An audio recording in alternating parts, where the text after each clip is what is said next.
Shalom, saudara-saudara sekalian, saya senang sekali menjumpai kita dengan sebuah renungan singkat yang saya kasih judul Berjalan di bawah penyertaan Tuhan.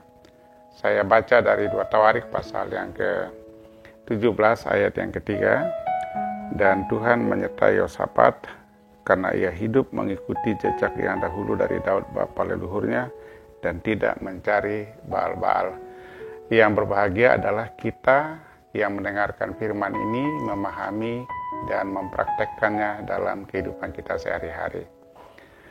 Salah satu kebutuhan urgen dalam diri manusia kita semua saat ini adalah hadirnya Tuhan menyertai perjalanan hidup kita. Kenapa saya katakan ini urgen? Karena kita sedang hidup dalam sebuah situasi yang tidak terlalu menggembirakan, di mana sudah berjalan kurang lebih 5 bulan, dunia digentarkan oleh hadirnya wabah kemanusiaan, yakni COVID-19, ya, dimulai di kota Wuhan di China pada akhir Desember tahun 2019 dan sekarang ini sudah menyebar ke 215 negara di dunia. Dan hal ini sungguh-sungguh menjadi sebuah tantangan kemanusiaan yang tidak mudah untuk diatasi. Kita bersyukur bahwa pemimpin-pemimpin dunia, khususnya pemimpin bangsa kita, presiden, wakil presiden, dan seluruh kabinetnya, dan gugus tugas yang ditugaskan secara khusus untuk menangani COVID-19 itu sudah bekerja secara sungguh-sungguh, dan saya melihat bahwa pemerintah mulai dari pusat sampai ke daerah bahu-membahu untuk memutus mata rantai penyebaran virus ini. Tetapi walaupun demikian, tetap kita melihat ini masih merupakan ancaman kehidupan yang tidak mudah diatasi. Dan dalam konteks itulah kita membutuhkan Tuhan hadir menyertai kita. Kenapa? Kalau Tuhan menyertai kita, maka akan terjadi hal-hal yang luar biasa dalam hidup ini, sama seperti yang dialami oleh Yosafat.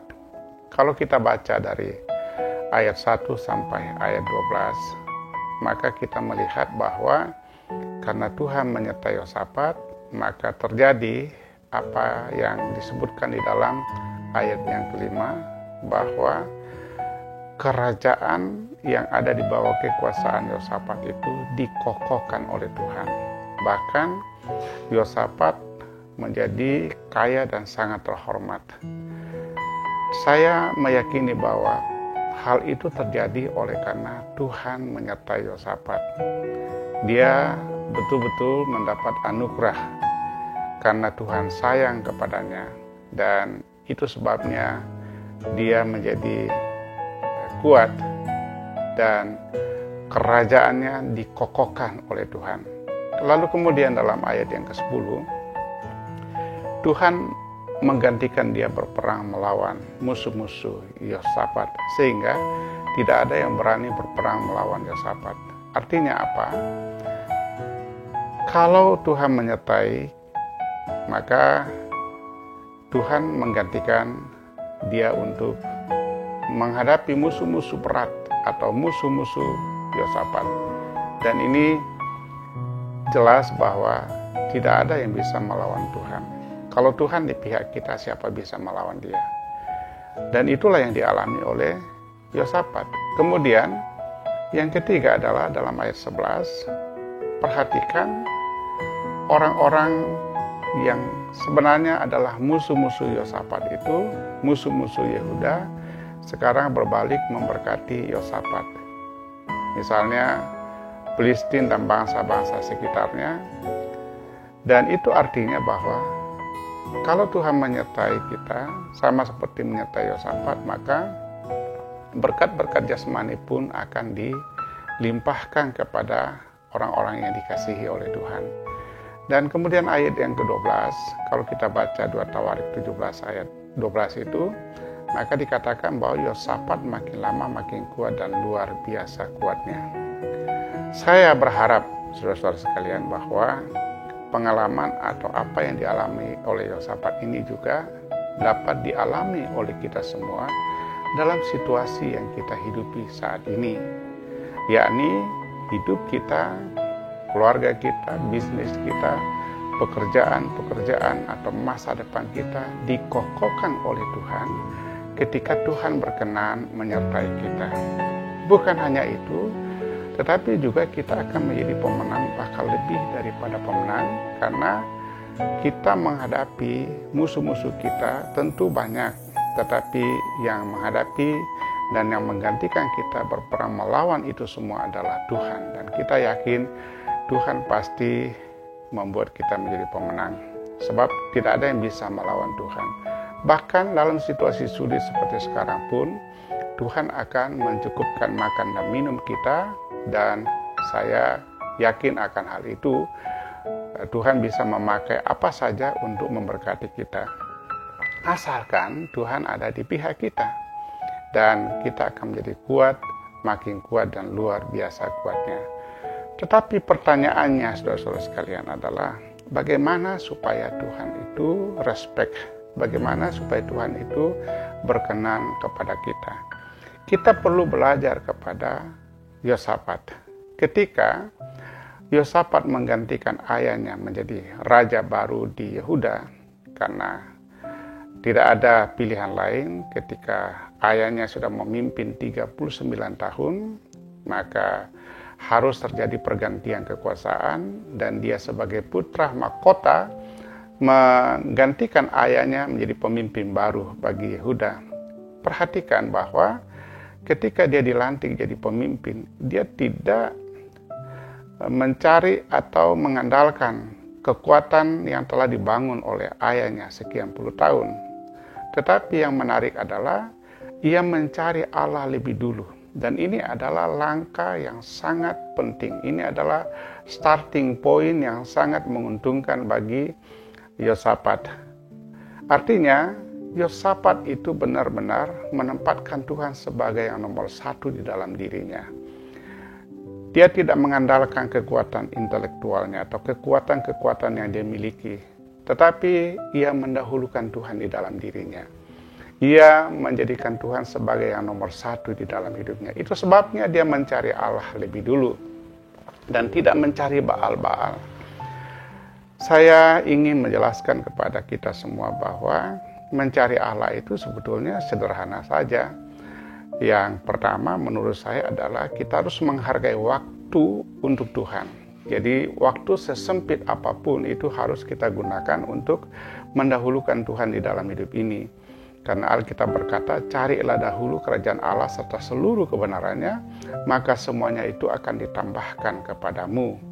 Dan dalam Yesaya 55 ayat yang ke-6, carilah Tuhan selama ia berkenan ditemui, dan berserulah kepadanya selama ia masih dekat. Itu sebabnya jangan lupa kita harus mendahulukan Tuhan di dalam seluruh aspek kehidupan kita. Dan mencari Allah itu juga artinya kita belajar berpikir hal-hal yang positif, sama seperti dalam Kolose pasal 3 ayat 2, pikirkanlah perkara-perkara yang di atas dan jangan perkara-perkara yang di bumi, di mana hal-hal yang positif, yang konstruktif itulah yang harus kita pikirkan, atau yang menguasai pikiran kita, menguasai hati kita, dan itulah yang akan menggerakkan kita untuk melakukan sesuatu. Dan kemudian mencari Allah itu mesti kita hidup di dalam kekudusan dan juga berdamai dengan semua orang.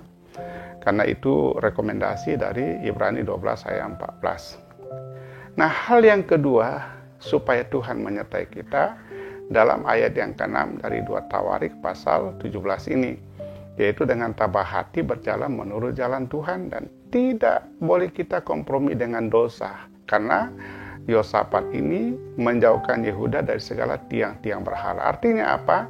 Kita mesti on the track. Kita tidak boleh menyimpang ke kiri dan tidak boleh menyimpang ke kanan. Seperti dalam Yosua pasal 1 ayat yang ke-7. Kalau kita berjalan dengan memperhatikan hukum Tuhan, tidak menyimpang ke kiri dan tidak menyimpang ke kanan, maka perjalanan kita pasti berhasil dan beruntung kemanapun kita pergi. Jadi saya berdoa supaya kita semua benar-benar hidup tidak keluar dari tuntunan firman. Dan kalau kita jalani hidup seperti itu, Tuhan respect dengan kita, Tuhan menyertai kita, dan kita akan menikmati berkat-berkat Tuhan secara luar biasa. Yang terakhir, kalau kita baca ayat 8 dan 9, maka saya melihat bahwa pembesar-pembesar Yosafat itu diutus oleh Yosafat untuk berkeliling di semua kota di Yehuda untuk mengajarkan Taurat Tuhan. Artinya apa? Kalau kita merindukan penyertaan Tuhan dalam hidup ini, maka kita mesti konsisten menjadi garam dan terang bagi dunia ini. Menjadi saksi Tuhan di tempat di mana Tuhan menghadirkan kita. Dengan demikian, saya percaya Allah yang sangat penuh kasih itu senantiasa menyertai kita. Karena Tuhan berkata, kasih setianya tidak pernah berkesudahan. Bahkan dalam Matius pasal 28 ayat 20, dan ketahuilah aku menyertai kamu sampai pada kesudahan segala sesuatu. Karena itu Bapak Ibu sekalian, pastikan bahwa saudara dalam situasi kehidupan kita seperti sekarang, ambil sikap, tentukan sikap, yakni nomor satukan Tuhan di dalam hidup kita. Dan yang kedua, kita mesti berjalan menurut jalan Tuhan. Jangan berbelok ke kiri atau ke kanan. Jangan kompromi dengan dosa sekecil apapun. Dan yang ketiga adalah kita mesti benar-benar bersedia menjadi alat Tuhan, menjadi saksi Tuhan. Sehingga demikian Tuhan menyertai kita. Dan kalau Tuhan menyertai kita, maka akan terjadi hal yang terjadi dengan Yosafat, yakni hidup dan apapun yang menjadi tanggung jawab kita akan dikokohkan oleh Tuhan. Kemudian kita akan keluar sebagai pemenang, bahkan lebih daripada pemenang. Berkat-berkat Tuhan akan dicurahkan kepada kita, bukan hanya berkat rohani, tetapi juga berkat-berkat jasmani. Dan yang terakhir, kita akan makin kuat dan luar biasa kuat. Dan ini pengharapan yang luar biasa, penghiburan yang luar biasa dalam situasi sulit. Tetap jadi kuat karena Tuhan menyertai kita. Selamat berjalan di bawah penyertaan Tuhan. Tuhan memberkati.